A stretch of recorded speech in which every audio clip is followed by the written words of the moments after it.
My sister sternly announced, "We no longer need you here. Please leave the place where you work from home. You're just living off us," with a tone that signaled she was done discussing it. My parents joined in, singing the same tune in unison, "Get out. We're tired of you and your dog always being in the way." "If that's how you feel, I'll just do what I want," I replied, my mind already plotting my next steps. "Let me introduce myself. I'm Lisa, a 41-year-old single woman working as a freelance web designer. I can do my job from anywhere thanks to the internet and my home setup. I have my own space to work in, and I enjoy the freedom of managing my own time." Despite loving my job, my life was disrupted 5 years ago when my parents suddenly decided to visit me without notice. As soon as they walked into my house, they began to look around and soon started a conversation that hinted at major changes ahead. "This house is quite spacious, Lisa," my mother observed, looking around. "It almost seems like we could live here too." "And there's even a spare room," my father added. "It seems a waste for Lisa to live in such a big house all by herself." Without asking me, my parents had made up their minds in their typical manner. They seemed to think moving in with me was settled without even considering what I might want. I had never planned to live with them, and I made my position very clear. "Hold on a moment, I have no desire to live with you," I said, puzzled by their assumption. "What are you even suggesting?" My father's face flushed red with anger as he sharply retorted, "You've taken over this house, claiming it was from your Uncle Michael, and you're trying to claim it as your own. There's a limit to how low you can go." I tried to set the record straight. I didn't take it over. I had a proper discussion with Uncle Michael, and he willingly transferred it to me, I explained. Despite my protests, my parents had already decided to move in. They insisted, "Our old house is falling apart, and it's no longer suitable for us to live there." Given that my mother didn't work and my father's income wasn't enough to cover major repairs, they saw no other option but to move into the house I had inherited from my Uncle Michael. Faced with their difficult situation, I couldn't just leave them homeless, so I reluctantly agreed to let them move in. Once they settled in, however, they didn't hesitate to make sarcastic remarks. "Hey Lisa, you're already in your 40s, aren't you? Don't you have any plans of getting married?" They would taunt, always pointing out my single status. I find great satisfaction in my work and am truly content with my life. Yet the people around me often express concerns about my relationship prospects. They suggest that I should follow in my sister's footsteps, who has taken a different path in life. Contrary to their expectations, my sister's married life has faced its own challenges. Nevertheless, I remain unfazed, reassuring them that I'm perfectly fine with how things are. It was during one such discussion that my mother, who had been eavesdropping, decided to butt in. "Hey, don't speak ill of your sister like that. Unlike you, she's married and even has a stable job at a company," she interrupted. Defending my own choices, I replied, "I might not be married, but I am doing a respectable job too." My mother wasn't convinced and continued her criticisms. "You're always just messing around on your computer. You're probably making money through some shady means, aren't you?" she accused. Despite their doubts and criticism, I continued to live my life according to my own terms, valuing my independence and the career I've built. I quickly responded, "Shady? I'm earning my living honestly through legitimate work. There's no need to worry." My mother was not pleased with my reply and scolded me sharply, "How dare you talk back to your mother? You really are the complete opposite of your sister." This constant comparison of me to my sister by our parents was something I had become used to. While my sister worked a temporary office job, I had chosen a different path that allowed me to work from home. Although I knew our parents' generation might not fully understand the concept of remote work, it still hurt to be consistently belittled. However, one day while I was preparing dinner instead of my perpetually idle parents, the doorbell rang unexpectedly. To my surprise, it was my sister Carol, burdened with a massive amount of luggage. Carol, what's going on? It's been a while," I greeted her, taken aback by her sudden appearance. "This is sudden, but I'll be living in this house from today," Carol replied with urgency. Baffled, I blurted out, "Living here from today? I didn't hear anything about this." Carol explained, "Didn't Mom and Dad tell you? I got divorced, so I'll be counting on you from today." Despite my initial shock, I tried to maintain a welcoming demeanor. Ignoring my startled reaction, Carol trudged upstairs and promptly claimed an empty room as her own. My parents sided with her, and I found myself powerless to object. From that moment on, my stress levels began to rise. Carol, after her divorce, had quit her job and spent her days speaking ill of me with our mother. "Hey Mom, isn't this dress cute?" Carol would ask, showing off her latest shopping find. "Oh yes indeed, Carol.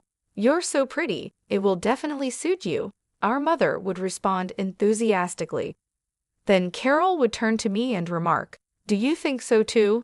It's totally not something Lisa would wear, right?"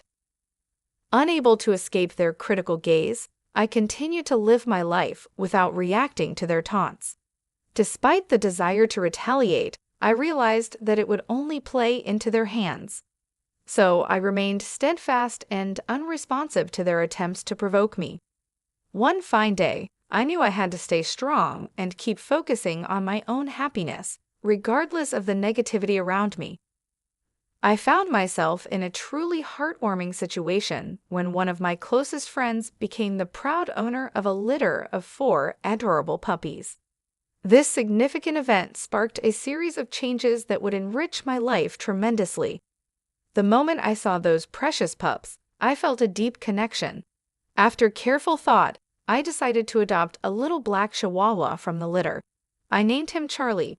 Charlie was a bundle of joy, his round eyes sparkling with mischief. Every time he looked at me, his tail wagged so vigorously it seemed it might just detach in his excitement. I had always dreamed of owning a Chihuahua since I was a child, and finally having Charlie by my side brought immense happiness into my life. This was particularly true because I often worked from home, and Charlie's companionship provided a much-needed relief from the loneliness of my remote work days. "From today onwards, you're Charlie, okay?" "Woof," I declared to him, solidifying our bond. Caught up in my excitement, I didn't discuss my decision to bring Charlie home with my family. After all, it was my house, and I was fully responsible for all the expenses related to Charlie's care and well-being. I saw no reason for them to object. However, as soon as I introduced Charlie to my family, my parents and my sister Carol began voicing their concerns. They expressed their displeasure, upset that they hadn't been informed about my intention to get a dog. Some even mentioned their dislike for the potential odors that dogs could bring into a home. My parents and Carol were quite vocal in their disapproval, I recalled. "Hey, we didn't hear anything about you getting a dog," they protested. "Dogs smell, don't they? I hate odors," someone added. "Lisa, how could you just bring a dog home without consulting us?" They continued to scold me. Despite their complaints, I stood my ground and firmly defended my decision. It's my house, and I decided that Charlie and I needed each other. "His presence here is a source of joy, not a cause for complaints," I asserted. I was prepared to show them that Charlie's presence was a blessing, hoping they would soon see him as I did. I explained to them that Charlie wasn't some random street dog, he was a gift from a friend. I also emphasized that I was the one covering all the expenses for Charlie's care and maintenance, so they really had no grounds to complain. "What I choose to keep in my house is my business," I added firmly. "If you have any complaints, you're free to leave." Initially, their annoyance was clear. They were visibly frustrated and upset. However, within just a few hours, a miraculous change occurred. Charlie's undeniable cuteness completely won them over. They couldn't stop doting on him, playfully asking, "Aren't you cute? Are you mummies, daddies, or are you sissies? Look over here, sweetheart." It was as though their frustration had just evaporated into thin air. My entire family had fallen head over heels in love with Charlie, and his presence managed to bring about a remarkable transformation in their attitudes. From that point on, our home was filled with constant adoration for Charlie. Thanks to him, the previous hostility directed towards me began to fade, and I was able to enjoy relatively calm and harmonious days with my family. However, as life tends to go, a disruptive event occurred one day that broke the peace we had come to enjoy. While I was out running an errand, I received an urgent call from my sister, Carol. She sounded agitated and demanded, "Come back home now."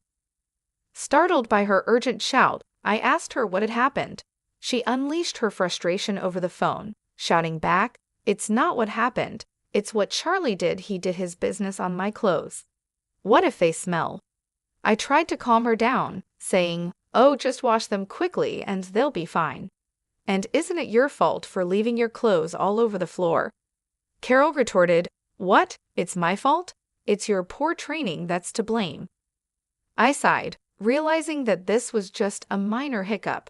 "Enough, Carol. Charlie is still a puppy, you know. If you take him out for a walk, he won't do his business at home. You said you were excited to walk Charlie today, didn't you? Did you actually take him?" I had originally planned to take Charlie for a walk later in the day, but I didn't realize this decision would trigger a series of events that would throw my family into chaos. The core issue was that I hadn't fully trained Charlie, our beloved dog, and the consequences of this oversight were about to unravel. When I returned home, I walked into a home filled with tension. My sister Carol, clearly furious, confronted me immediately. Her anger was evident, and it was clear she had already briefed our parents about the mishap, as they too glared at me, standing amid Carol's now soiled clothes scattered across the floor. Carol, distraught, threw the soiled garments at me in a fit of frustration. "I'm going to charge you for the cleaning costs," she declared angrily. "Why should I pay?" I retorted. "It's because you didn't take him for a walk and left your clothes all over the floor." My parents quickly joined in, urging me to take responsibility. "Lisa, shouldn't you at least apologize to Carol?" they suggested. "All of this happened because of that Charlie you brought home." As the accusations continued, I couldn't help but defend Charlie. "Can't we give Charlie some slack? Puppies are like babies. They make mistakes sometimes." But my family seemed determined to blame me and Charlie. "This situation only happened because of this stupid dog," my sister snapped again. "Lisa, you made the right choice by not getting married if you became a mother. I doubt you'd raise a decent child." Her comments grew harsher, and my frustration mounted. "How dare you say something like that?" I exclaimed. "If you had taken him for walks properly and kept the house tidy, none of this would have happened." Finally, my sister reached her limit. She pointed at me and declared, "I can't take this anymore." The situation had escalated beyond simple pet mishaps to personal attacks, revealing deeper family tensions. Despite the hostility, I knew it was essential to remain calm and address each issue thoughtfully, prioritizing Charlie's training and our family's need for better communication and understanding. "I don't need you or this dumb dog. Get out of this house." The words struck me like a ton of bricks. "What?" I stammered in disbelief. "Didn't you hear me? I said get out. We don't need a home-wrecking freeloader here," my sister continued harshly. Her accusation cut deeply, especially since she knew all too well that I was currently without a job. I was stunned. Who did they think was covering the household expenses? It was me. As I stood there, bewildered by my sister's outrageous claims, even my parents joined in, supporting her view. "That's right, Lisa. Leave this house. Your presence only makes us feel worse," they echoed. I had reached my breaking point. "You're all jinxes. Just get out," they shouted together, their voices echoing off the walls. "That's it. I've reached my limit," I finally burst out. "If this is how it's going to be, just wait." With that declaration, I decided to take control of the situation. I quickly packed my belongings and left the house with Charlie wrapped in a towel. As I walked away, thoughts of revenge flickered through my mind, but I knew this saga was far from over. A few days later, as expected, my sister reached out to me in a panic. "Lisa, help! What happened to the house all of a sudden?" she asked, her voice filled with anxiety and desperation. Curious about this new twist in our ongoing family drama, I inquired, "What happened? Why do we suddenly have to leave?" "We were told to leave by the end of this month," she replied, her voice trembling with stress. The realization hit me hard, and I couldn't help but wonder if this was the universe's way of teaching my family a lesson about compassion and understanding. "Ah, so what's the problem here? Why do we suddenly have to leave?" Carol's voice quivered as she struggled to grasp the situation. "I've made the decision to sell the house," I told her firmly. I stated calmly, and Carol froze, disbelief clear in her trembling voice. "What do you mean you've decided to sell it? You don't have the authority," she stammered. "A month ago, the house officially became mine, a fact I had kept to myself until now," I explained. "Yes, I received the house from Uncle Michael, and the title is in my name," I revealed, causing Carol to react with shock. "You're kidding, right?" Her skepticism was evident. "Even if the title was transferred to you by Uncle Michael, you can't just sell it like that," she argued. "I understand your concern," I reassured her, "but right after you told me to leave, I consulted with Uncle Michael. He made it clear that the house is mine now, Lisa. He told me to do what I want and suggested I get away from the family as soon as possible." Carol was taken aback, struggling to process this unexpected revelation. "What? No way," she muttered. As our conversation continued, I suspected my parents might be listening in through the phone's speaker. Soon enough, they began to voice their objections. "Hey, Lisa, cut it out. We have no other place to live if we leave the house," they interjected, trying to appeal to my sense of family loyalty. "That's right, Lisa. It's unthinkable to do this to your own family. If you're a good daughter, show some respect to your parents," they added. With a quiet but firm tone, I responded, "Respect? What are you talking about? You've always looked down on me compared to Carol. Who do you think has been supporting your life for the past few years? You all had nowhere to live, so I reluctantly let you stay with me." My parents were momentarily silenced by my strong response. Without waiting for their reply, I contemplated the implications of my decision, ready to enforce the boundaries that were long overdue. I continued, "Who treated me and Charlie like nuisances and kicked us out? It was you, wasn't it? Trying to drive out the original resident is shameless." My father, his voice full of plea, responded, "Please, Lisa, help us. We're sorry." But I had had enough. "I don't care. Fend for yourselves," I said resolutely. With that, I abruptly ended the call and blocked all my family members' contacts. Charlie, my loyal canine companion, looked up at me with a worried expression. I held him close and whispered, "I'm sorry, Charlie, for shouting. It's all right now. I will protect you." I felt relieved that I had rescued Charlie from a family that had mistreated him. In the days that followed, I learned that my parents and sister had been forced to leave the house at the last minute despite their desperate attempts to cling to it. My father's meager income and my unemployed mother and sister made it impossible for them to maintain a decent life. Rumors circulated that my sister was constantly pressured by my parents to find a job, and their family relationships deteriorated further each day. While I had no interest in their living conditions, it was clear that their standard of living had plummeted since my departure. It was a classic case of reaping what they had sown, and I couldn't help but feel a sense of vindication. Meanwhile, I enjoyed a fulfilling life in my new pet-friendly apartment, free to work on my terms without anyone complaining. All my earnings were solely for myself and Charlie. I was genuinely content with my life. "Charlie, let's go to the dog park today," I said with a smile. Charlie seemed livelier, perhaps because that noisy family was no longer a part of our lives. From that day forward, I was determined to protect Charlie for the rest of our lives and lead a peaceful and happy existence.